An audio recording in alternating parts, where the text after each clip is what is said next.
Okie dokie, so in my infinite wisdom, I am planning on kind of continuing the bad decisions of yesterday and doing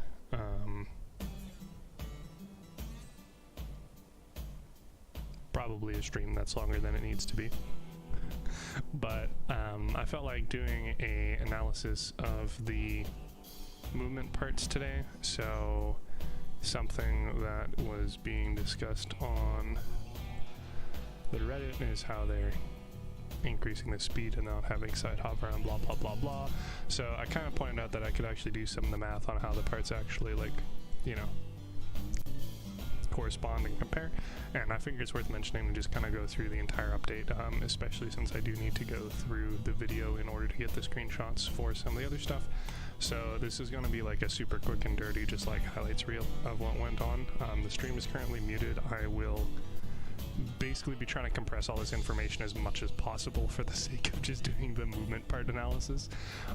You can obviously feel free to watch the full video if that's of interest. Alternatively, there is a breakdown by shit ton of memes is what there are. Notes by A1 Safe. I'll say it. I don't know what their name is supposed to be in English or pronounced or whatnot.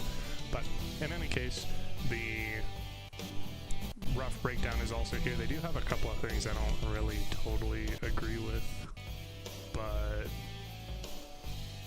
whatever, teach their own. Like I said, they have that post they obviously made about an hour ago. If you just want like super quick and dirty stuff in text, obviously that would be the way to go. I was going to originally sort of do the same format and just like re-scrub through the video and get everything, but because again they did also miss a couple of things, that's why I'm also doing this video to begin with, just for comparing the hovers between then and now and the new two more different ones to each other. But in any case, I feel like it's sort of redundant with somebody already having most of this stuff.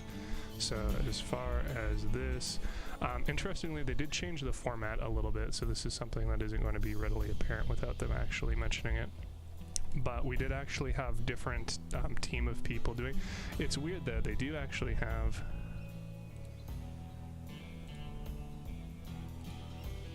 a QR code and then a shrug emoticon thing taped up behind them. So because the boom mic was in the way the entire time, I don't actually know what the QR code is, nor why they blocked it if I had to guess. And I don't even speak Russian, but I guess I could always just ask the Ukraine dude I went to school with.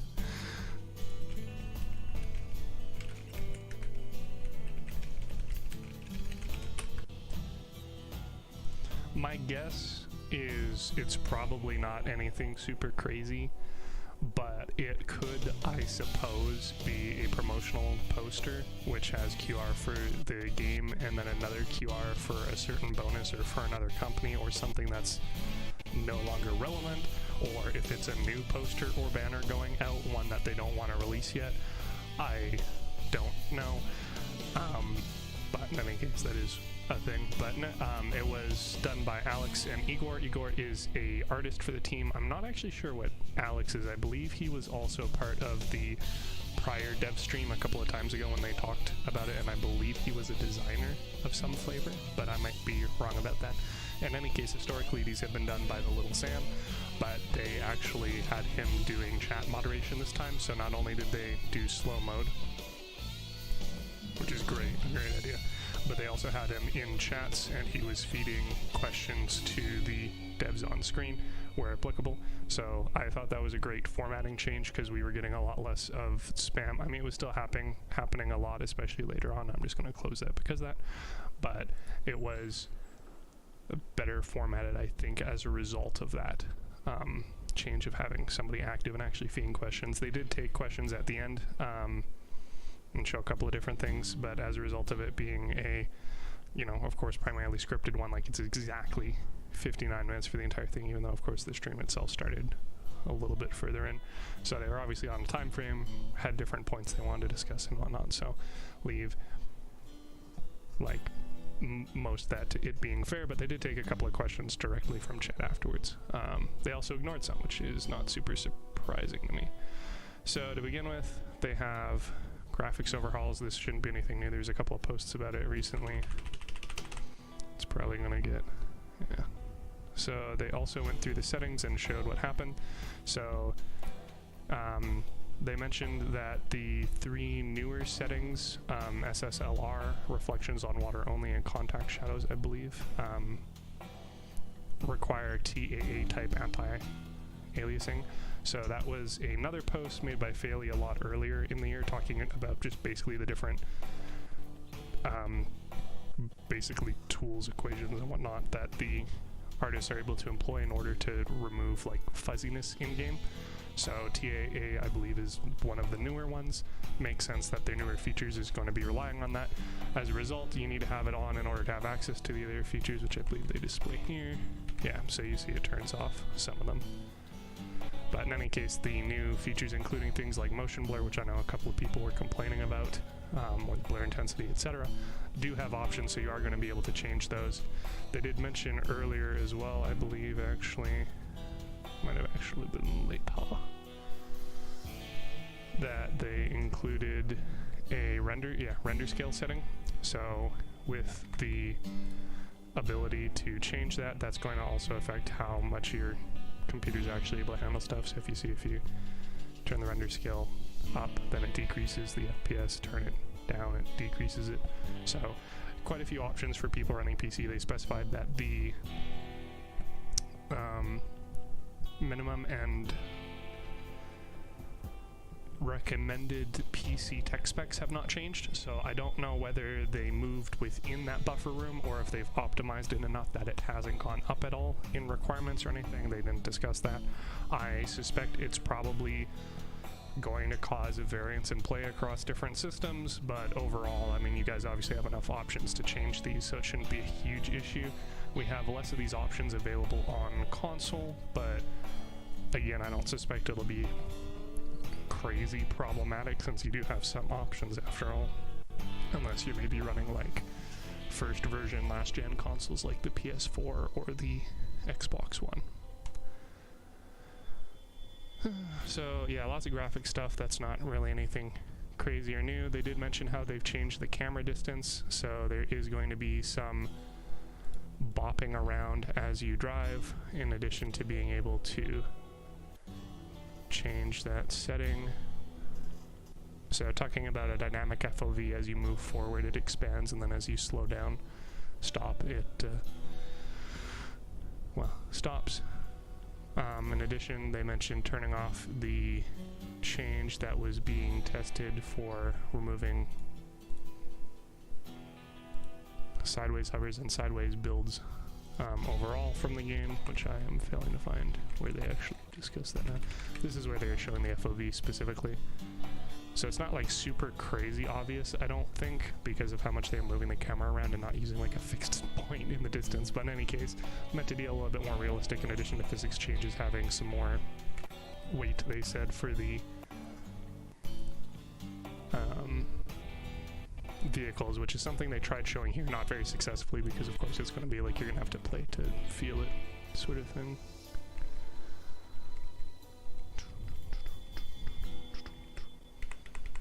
Just trying to see if they show it. Sorry, I know they show it. The question is where they showed it. May have been later. Yeah, so this is the revamped exhibition. So the most important thing in my eyes is the addition of the tagged feature.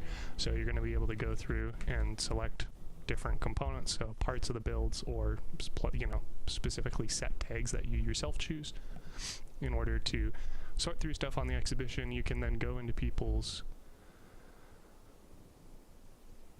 profiles, subscribe to them, and I assume be alerted when you get new builds, but they haven't said anything specifically about that, as well as go through authors and see their other blueprints.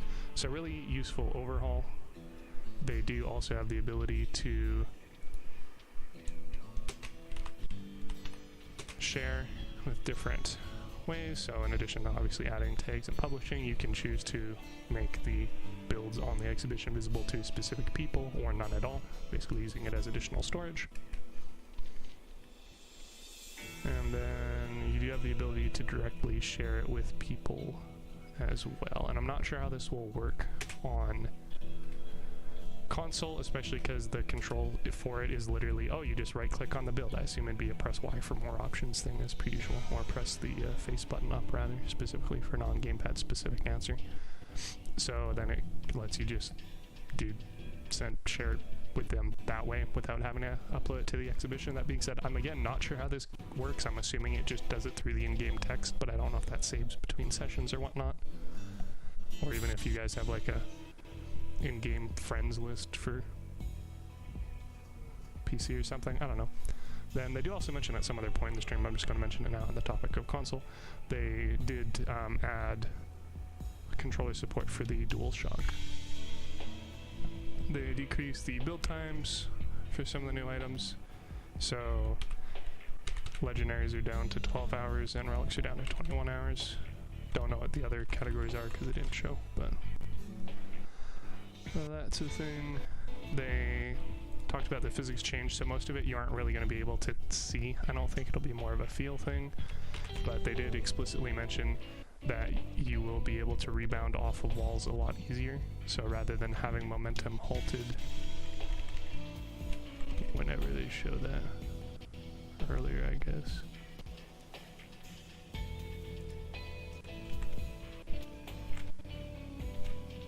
It causes more of a redirection than beforehand, where you were kind of getting jammed against it.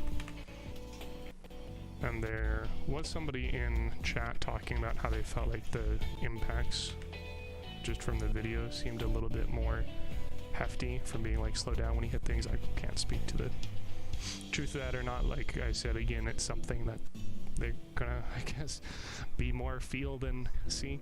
They also mentioned that they are changing handbrake so it only applies to rear wheels. I have no idea what that means. It might be a misprint translation. It might be them oversimplifying it. I would imagine that it just means any movement parts for wheels on the back half of the vehicle or past the center of mass have the handbrake applied to them currently. And I will admit that I don't have a whole lot of information or experience with like actual auto mechanics, but the way it currently works is it stops non-steering wheels from spinning, but steering wheels can still spin. So if you have all steering wheels on your build and your handbrake doesn't really slow down a whole lot, the steering wheels will still drag you around, although at a lower rate. But yeah, I don't know. So I don't know how that change is supposed to work or affect or whatnot, but that's something they mentioned in any case. They also talked about the change to the strafing controls earlier, so they made them optional. They didn't show obviously all of these here, but in addition to adding the ability to, you know, bind turning to the camera, whatever else is covered by it, they did mention they have a new key where you can just press a button, I believe it's T, in order to look behind yourself directly, sort of like the rear view mode in most other car driving games. And you can also utilize the Q and E keys for turning as per the test server, which will allow you to kind of drive forward at angles, which I believe is something they more showed with this. So the dev specifically mentioned, I put it says with Alex, specifically mentioned that the new controls are ones that they prefer, because they feel like it's easier to lead and land shots in with hovers, and then of course being able to manually turn around or rotate the build with the Q and E works for them. Again, something I feel like was kind of misrepresented in the other thread when it's like, oh, they don't know how to use hovers. I mean, it's like they're devs, not pro players, and they were just talking about their own preference, so well, whatever. But I believe he showed that. Wow, what a shitty time to press the numpad. So I'm trying to find when he's driving at an angle, because he showed the driving with Q and E. Maybe it was later. In any case, they also reworked the leg collision, so this is them playing and then it cuts to a video from before the update of not really having great ability to like grip or drive over things, so it halts halfway up there and then it's not actually able to drive up on the other side at all. In the update, it's able to walk all the way over, no problem, as well as drive up another way. So again, buffs for legs, arguably more so for big rams due to their ability to auto reposition the feet rather than the ML200s, which are a little bit more static. but in any case, it's an option. In any case.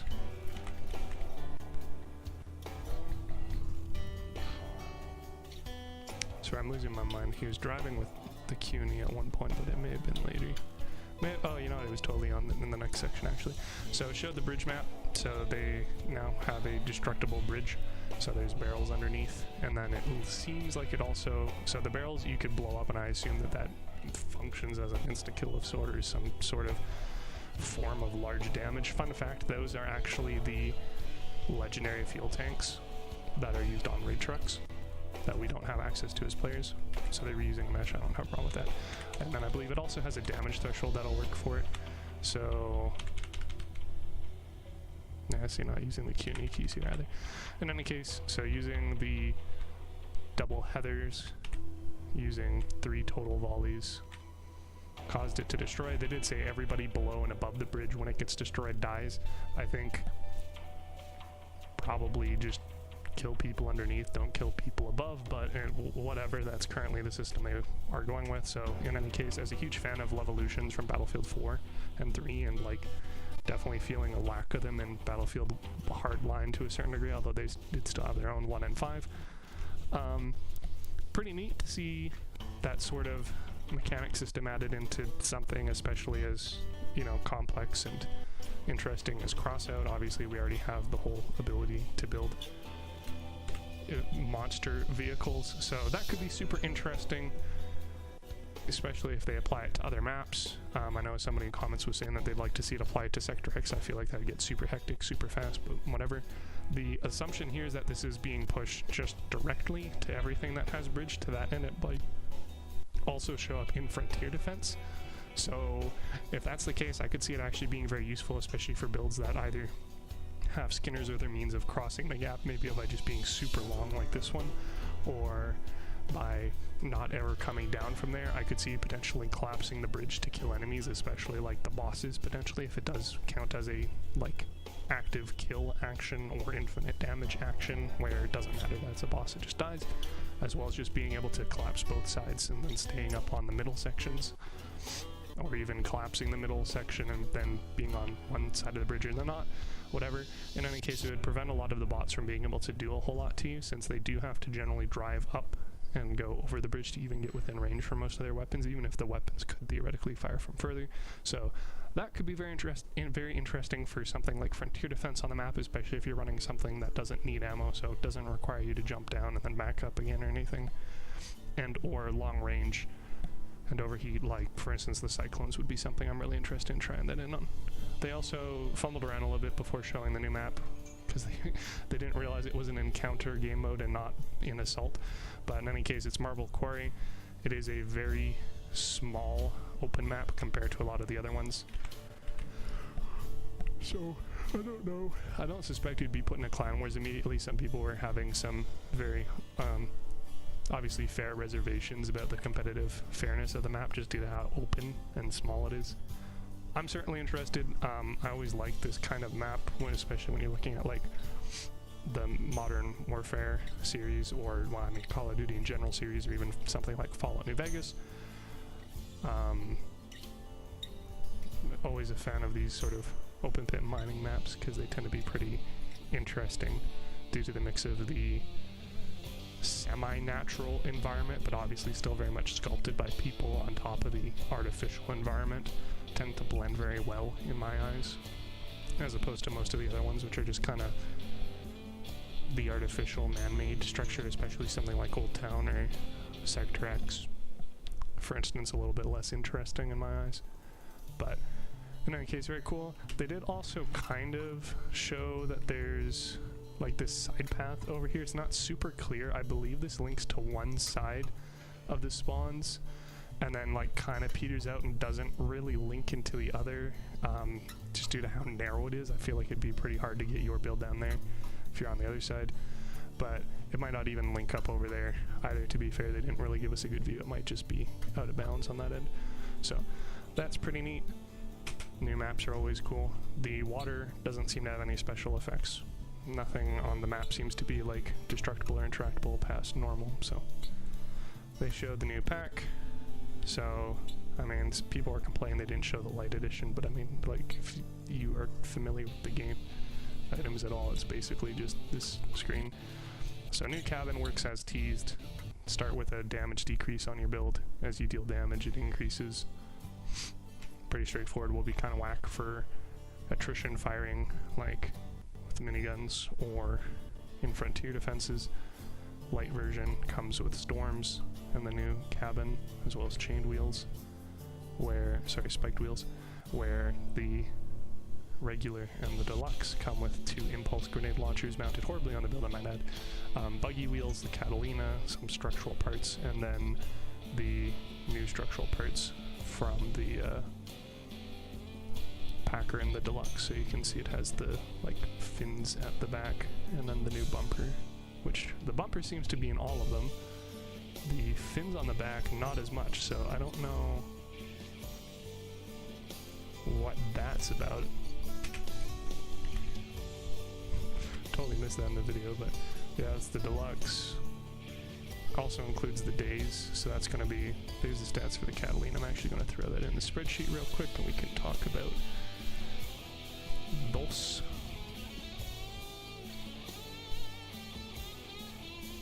As a side note, I'm just going to assume it's a flat 8% and a flat 15%. Theoretically, they could stack, but I doubt it.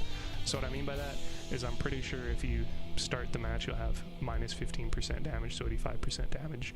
And then if you deal whatever the magical threshold is that they don't actually specify here, and you get it twice, 2 stacks, then it'll be 1% damage higher than normal, so 101% damage, but it's possible they stack. I really doubt they made a multiplicative because that'd be just super messy and feel like really gross. But in any case, it is an option that they could have done that way. So what I'm going to do is I'm just going to record these stats off screen, and then just because it's easier for me to have both screens open at once, and then afterwards I will compare them to the others as per usual. So Catalina, which they said is based off of the Christine car, which I don't know what media that's from. I think they said Stephen King. I don't know whether or not that's true because I'm not familiar with it. I thought it had something to do with Ghostbusters at some point or something, but again, not really my area of expertise or, quite frankly, interest. So let's see, minus 15% damage on start, 8 to 80% damage increase on question mark damage dealt per tier question mark once every 3 seconds. Cool. Source is going to be from a pack. Following the prior method for basically everything after the, I think it's called Bravo 6, the pack that introduced the tank tracks. Because we have the deluxe and the regular and the light, what'll probably happen is the deluxe and light will stick around for a period of time, so it looks like about a month here, and then they'll remove them and you'll have the regular pack, and they could potentially come back later on. Interesting, they say early access to the Furia structural parts, so they didn't actually specify this, but normally the structural parts recently have been thrown into the engineer badge exchange at the end of a season. Personally, I've been against that because I feel like ones that are specific to factions that already have prestiges should be added to prestiges. So for instance, for the Syndicate faction, we got the printed parts afterwards via the Deadman pack, and that makes sense to throw into the badge exchange because if that build had been around, or those parts had been around at the time of the Syndicate Battle Pass, they would have also been part of it. But throwing in new pack items into the badge exchange rather than into their respective factions' prestiges kind of just irks me, because I feel like it'd be nicer to have a little bit longer term progression sort of rewards for things, especially because there's medals for getting like 25 prestiges with each faction, but most of them only go up to 8, and if you buy packs then you get the parts already. But they specify early access. I am not fact checking this at all, which I maybe probably should have, but in any case, the fact that it says early access leads me to believe that they are putting it into prestige. I could totally be wrong under fire starters, because they do already have 8 prestiges, so then they would have, with the what is it, 3 new parts, 2 new parts. Like still more prestigious than any other one. The earlier example I should have probably made is for new pack items that got added that didn't go into there but went back directly into the badge exchange would be the cooked. They're the cucked, however you want to pronounce it. Parts those probably would have been logical to go to fire or to lunatics, but they also already had 8 prestiges, so they just threw them in the badge exchange. Rather, I don't know if that's the reason why they did it or a reason, but in any case it did. If they had said instant access, it would have led me to believe that it was that instead of the badge exchange, or sorry, it would have led me to believe that they would go in the badge exchange, because then it's not instant, you'd have to buy them otherwise, but it wouldn't be early at all since they removed the timer rotation system on the badge exchange, so you can just buy the parts as long as you have engineer badges now. You don't have to wait for them to show up. But it's also possible, you know, again, being a Russian developed game, that I'm just reading way too much into the 2 words put there. So I'm gonna see if they show.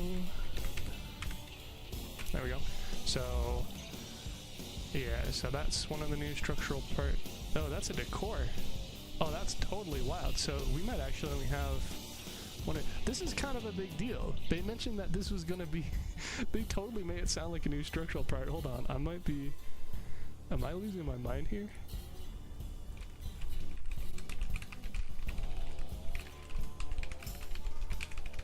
I could have sworn it was implied that they were not. Yeah, okay, so structural parts and decor. Okay, so I totally missed them saying and decor unless he edited it like 5 minutes ago, but I doubt it. Yeah, okay, so I guess those wings are decor, and then the fenders are new, as well as the bumper on the front. So that's kind of funny news to me. But yeah, so the fenders, it looks like there's only one of each, unfortunately. The new bumper, and then those decor, as well as the days module, which is 3 energy, disables weapons as per the patch notes, so I don't think they're gonna show it here. No, yeah, but in any case, you can see the damage stacking up, obviously. And then it would disable weapons, but it's kind of hard to showcase on non-active builds that aren't, you know, actively trying to kill you. So as far as the days module, there's that. Feels surprisingly like not super grossly overpowered like a bunch of the other new parts. That remains to be seen. I mentioned earlier on Reddit too, it could be kind of disgusting on coupled builds because it's very easy to just cycle through different ones of those, since of course all those players are going to be in range of each other. So we'll see. As far as the comparison, so yeah, I also have a nice little movement part calculator over here, but that's not pertinent to what's going on. So compared to the other ones, I just kind of threw it in wherever. I don't know if this is actually where it's going to be in the chart, but if we compare it to the other purple or better ones, you can see pretty... Did I do a typo there? I totally did a typo. Whoopsie. Cerberus does not have disgusting amount of needed tonnage, luckily for us.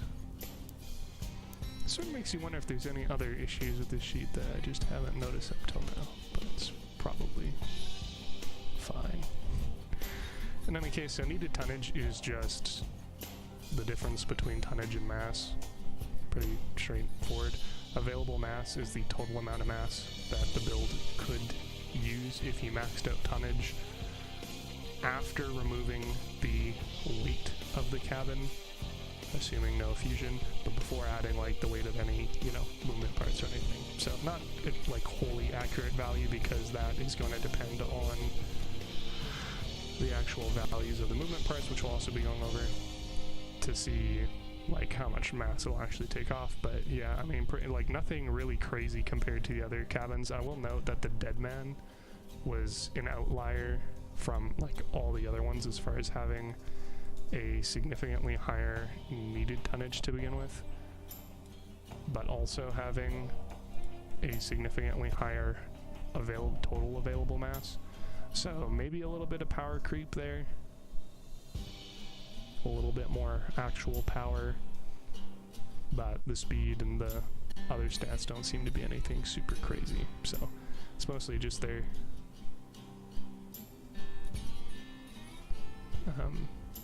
mass limit, and then their lighter cabins seem to be giving them a bit more maximum capability. So they're kind of on the heavier side, I suppose, of the light cabins, but there's no, heavier as in like the slower, beefier builds, but at the same time, all of them are the one same speed. So it's just more power, more available mass for really no downside other than whatever innate balancing they have on the perks, but they're also like looking like they'll probably be the best perks, so we'll see. But in any case, as quote-unquote overpowered as the Dead Man, so not grossly overpowered, I guess, compared to the other ones, but not really setting new precedent either in that sense.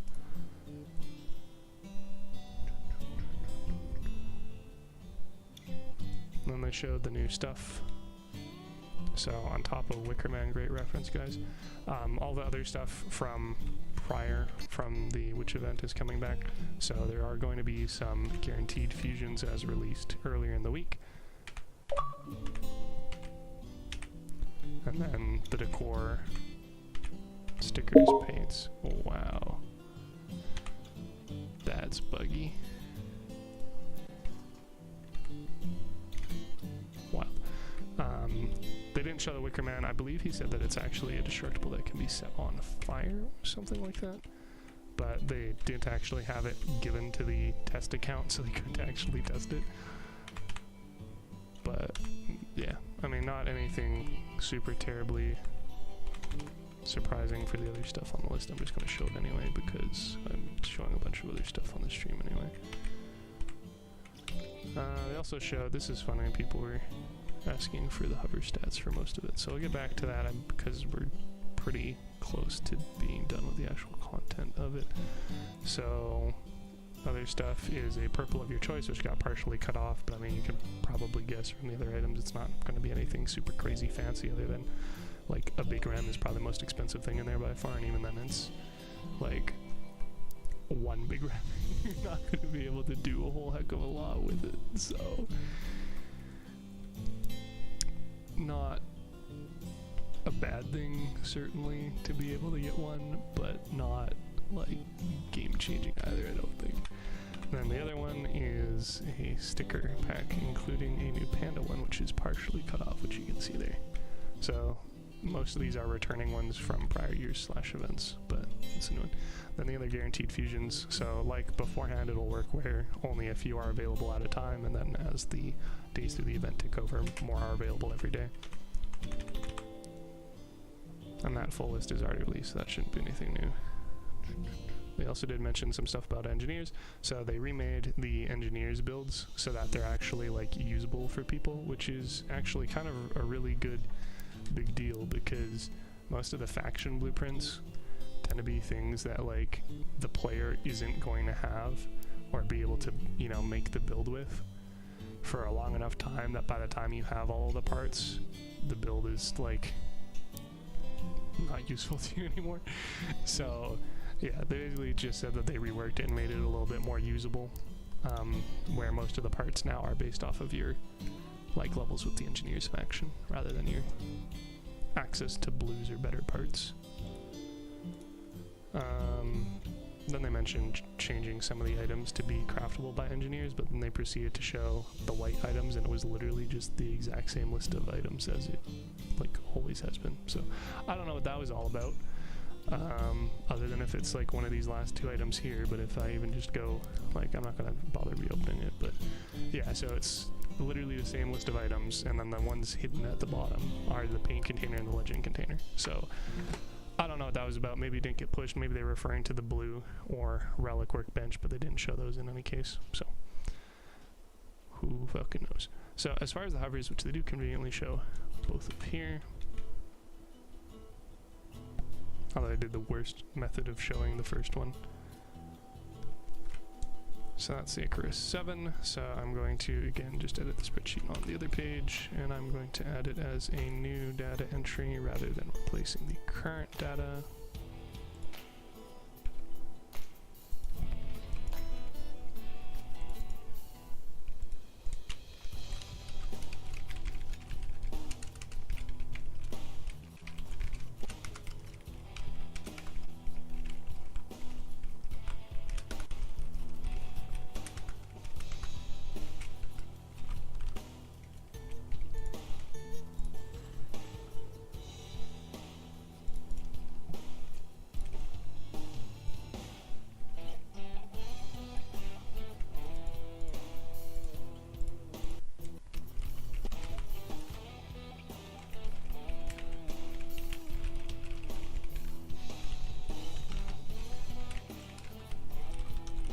Okay, so the new one is 220 power score, minus 8% power, has a speed limit of 95 kph, a tonnage of 1050,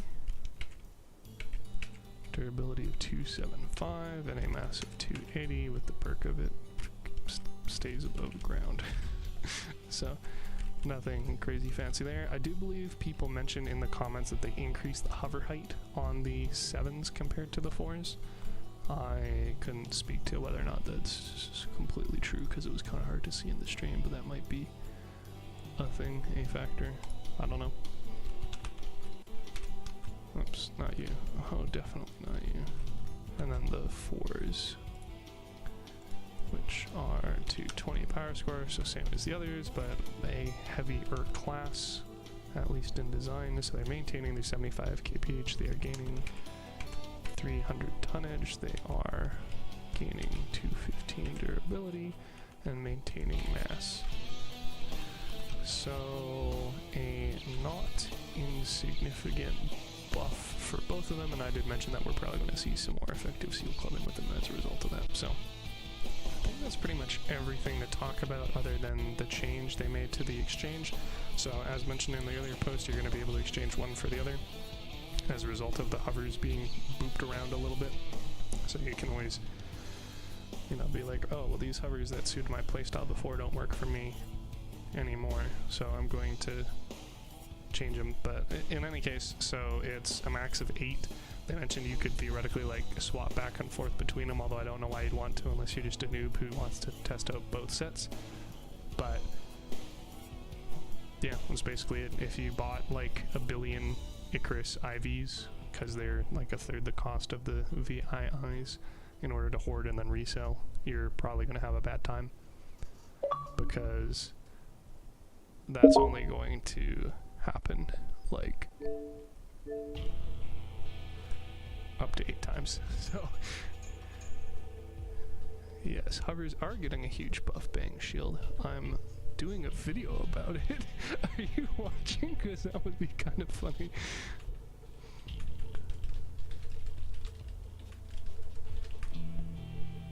But yes, not you're not wrong, Bangy boy. So as far as the items themselves, I added way too many rows. Not way too many, one too many rows. So this is a sort of continuation of my structural part calculator, where it was looking at the effective durability of items in their category for, you know, power score, mass, volume, effective durability, damage resistance for melee, etc., as well as some super botched calculations I actually got to redo. But anyway, it just basically looks at the stats of stuff and says, oh, well, this is the best for whatever category you're looking for. There's other videos I'm posted about, so I'm not going to go super deep into it. But basically, this is the same gist, but looking specifically at movement parts. So it looks at the net tonnage gain, which is the tonnage gain, helps if I highlight, tonnage gain minus the mass, which is to say, if you slap on this item, you will gain this much tonnage that you can build stuff with, because the mass obviously takes up a bit of the tonnage that you gain. Well, it doesn't quote-unquote take it up, but you gain X tonnage, and then you immediately lose remaining tonnage because you also gain X mass. There's a tonnage per mass calculator, a tonnage per power calculator. I say calculator, it's not really that fancy, it's a calculation. And then a net tonnage per power. So this is looking at your net tonnage gain divided by the power. So basically how much more armor you can slap on for how much power it is. And then finally the tonnage per power score, which is going to be pretty relevant here. So all of these are looking at a conditional formatting for the entire list. So you'll see that there are a very few like outliers in each category, as far as like, oh, in the large wheels there's no super green option for tonnage per mass, and that's because everything is sort of outshadowed of these other ones, because I feel like it's more important to be able to compare to the overall results, and then you can kind of just look at the numbers within a category rather than saying, oh, what's the absolute best tonnage per mass for heavy wheels. So feels like it's probably better if I can keep the category on the far left side for you. There we go. So yeah, looking at the stat changes for the, I mean, I'm not going to compare the entire list to everything beforehand because the answer is pretty much whatever is the greenest is what you want, and generally the answer is wheels are best for doing stuff in general, but obviously hovers have a whole whack of bonuses available to them. So looking at the stat changes, I did mention the ones for the Icarus 4. For the Icarus 7, they get a 330 reduction in power score, which is like crazy severe, so it's less than halved. The Icarus 4 got about halved power score, so it's 220 now, so there's the same power score. The Icarus 4 is higher drain. The Icarus 7 went up to the drain value of the Icarus 4, so both are less mobile. The Icarus 7 now has a significantly higher speed cap, which if we compare to the track speed comparison rework, which there's also a video and multiple posts about, so I'm not going to go over here. What's the best way to do this? I'm just going to be lazy and add like a whole new tab.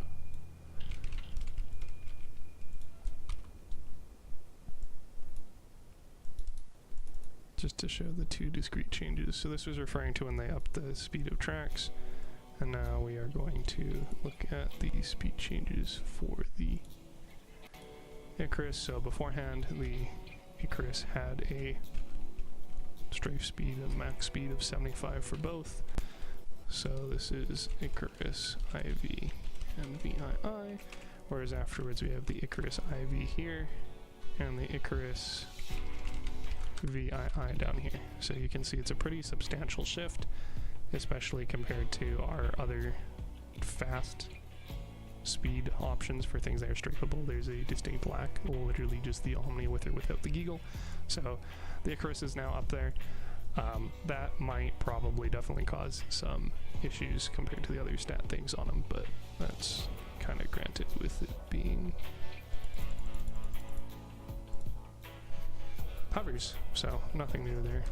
Tonnage was upped, so the Icarus 7 now has the tonnage of the old Icarus 4. The Icarus 4 has another 300 tonnage, so they both gain 300 tonnage.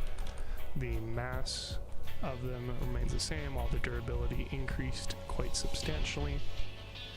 So even just looking at the raw values, it basically looks like they're like, we'll just make the Icarus 4 the Icarus 8 and then give it a speed increase, and then change the durability of the 4 and 7 up a little bit.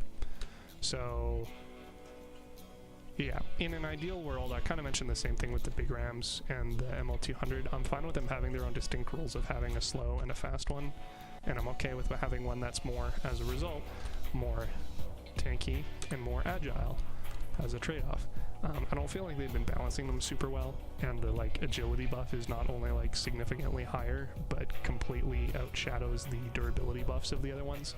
So here you can see the difference is, what is this, like a 15% durability difference between the two of them for a power score equivalence, for a decrease in power drain so it accelerates faster, and a significant speed increase for only slightly less tonnage. Like, yeah, I imagine we're going to see a lot of 7s in PvP again, especially for people seal clubbing with sideways builds, because they unfortunately did not stop sideways builds with this as a small separate tangent, semi-related.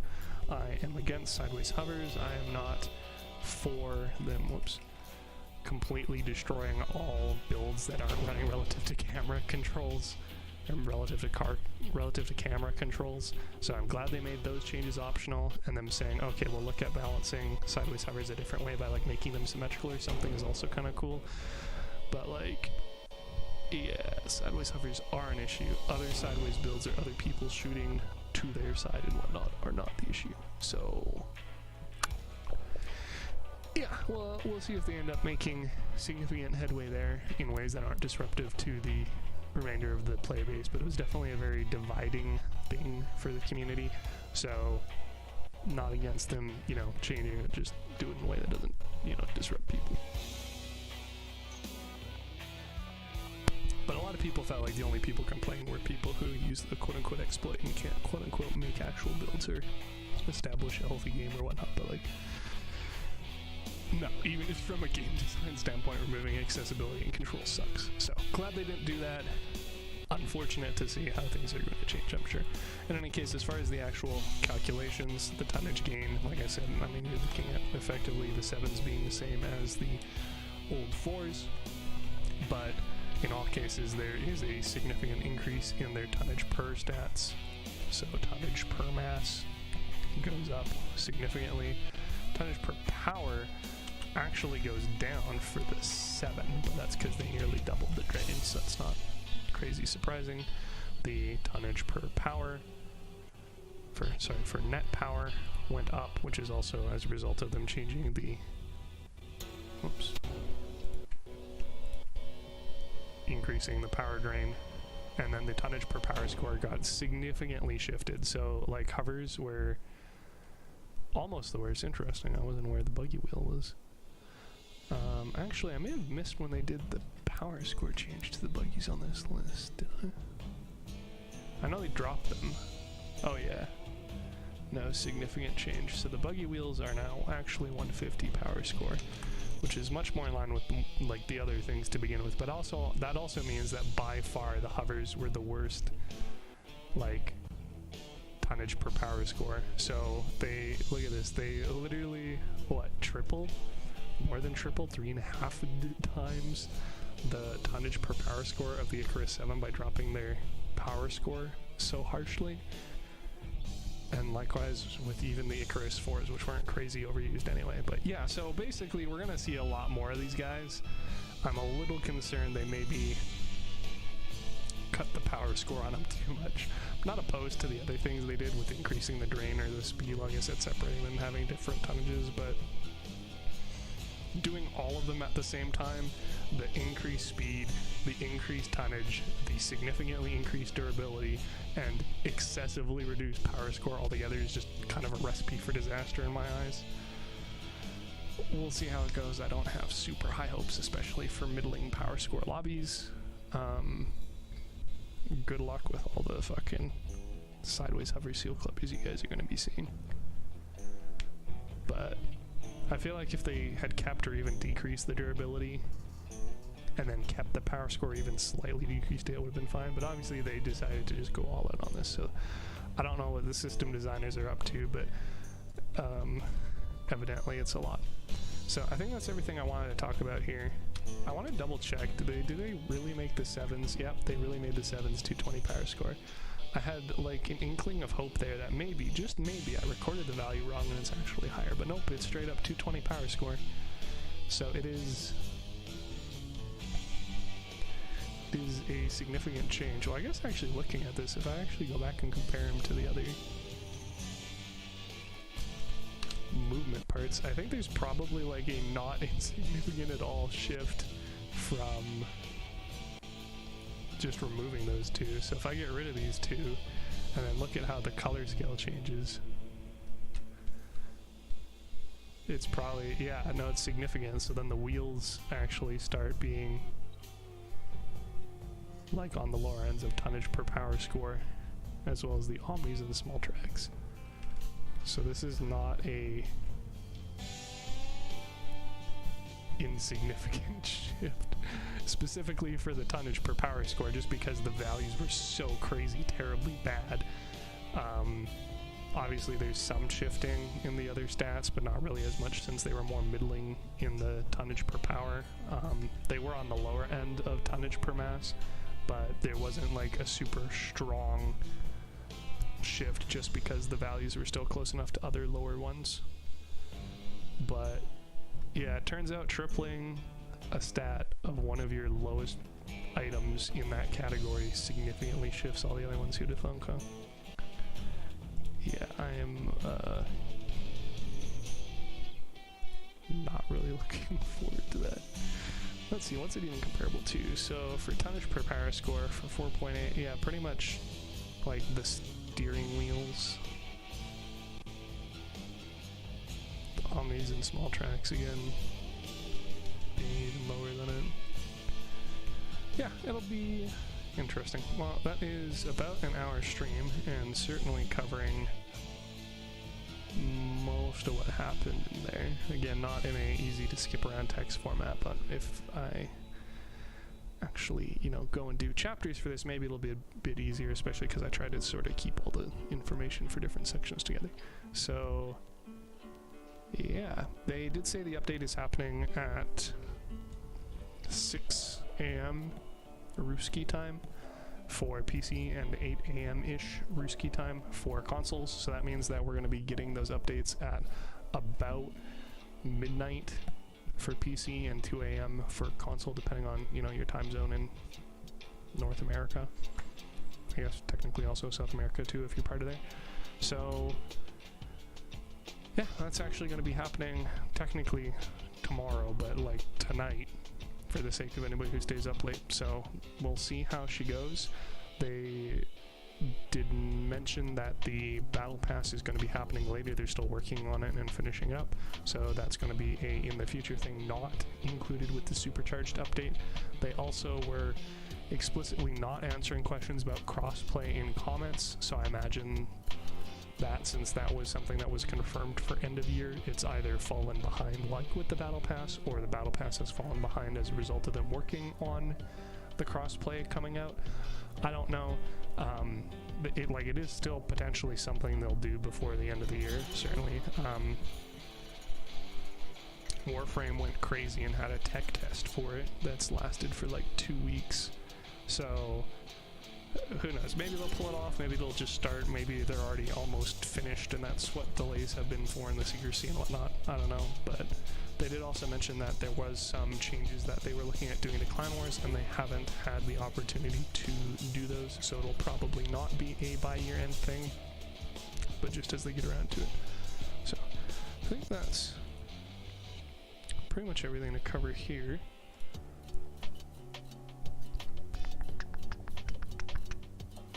Probably everything. That is not correct, sir.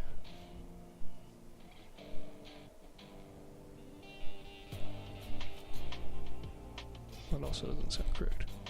Could be wrong. But yeah, oh, there's one that I forgot. They added a hit marker direction, which some people were freaking out about because it like casualizes the game or whatnot, but I mean, it's literally a control option again, so if you don't like it, just don't use it, whatever. They did have UI changes, which I didn't comment on. I don't particularly like them, but they're not like super crazy terrible either, so I'm primarily indifferent to them. Where do they show those hit markers, yo?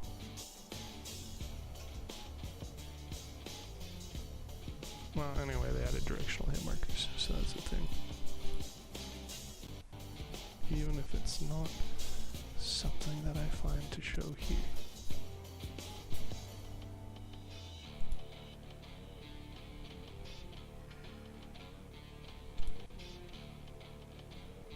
I'm losing my mind.